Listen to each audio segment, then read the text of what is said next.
नमस्कार मु जगन्नाथ देखंतु सागर खबर। नुआपड़ा जिल्लारू एक बड़ खबर सामनाकु आसुछि जेउठारे बासहीनक स्वप्न साकार होईछि।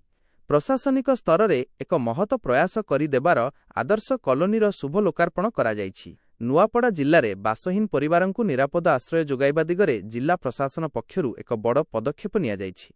नवनिर्मित देबार आदर्श कॉलोनी आज मान्यवर विधायक जय धोलकिया और जिलापाल मधुसूदन दासଙ୍କ द्वारा शुभ लोकार्पित हो जाइछि। प्रधानमंत्री आवास योजना अधीन निर्मित एही कॉलोनी रे समुदाय पक्का घर निर्माण करा जाइछि। आज लोकार्पण अवसर में हिताधिकारी माने बहु उत्साहर सह निज नूतन गृह रे प्रवेश करिसंति। केवल घर नुहे एही आदर्श कॉलोनी रे विद्युत संजोग, पानीय जल व्यवस्था एवं शौचालय भली समस्त मौलिक सुविधा सुनिश्चित करा जाइछि। एही कार्यक्रम रे मुख्य उन्नयन अधिकारी लंबोदर धरुआ, सांसद प्रतिनिधि प्रेम अग्रवाल और एनएससी निर्वाही अधिकारी संदीप कुमार चंद्रकार प्रमुख उपस्थित थिले। जिलापाल हिताधिकारी मानक सह सीधासळख आलोचना करी आगामी 7 दिन मध्यरे घरे रहिबाकू परामर्श देइछंती। खाली सेतिकी नुहे एही अवसर में प्रचंड रौद्रतापकु दृष्टि रखी आदर्श पुलिस थाना परिसर में एक जलछत्र मध्य शुभारंभ करा जाइछि।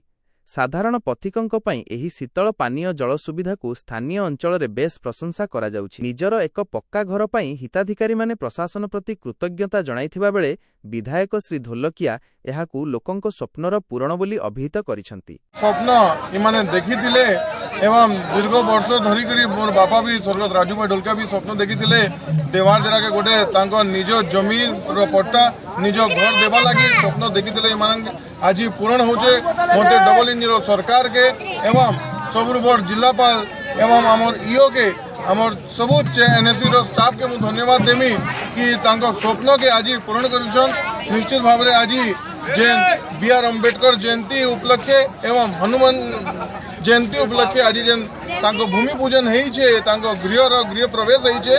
निश्चित भाव में से माने निज घर के से माने भाभी करी ई व्यवस्था के से माने बंचाई रखिबे। मु सरकार के ई विस्थापित अंचल तरफ रु हमर ई देवा देरा तरफ रु मु सरकार के अशेष धन्यवाद ज्ञापन। निरपेक्ष खबर सबुबेले आपणक सह।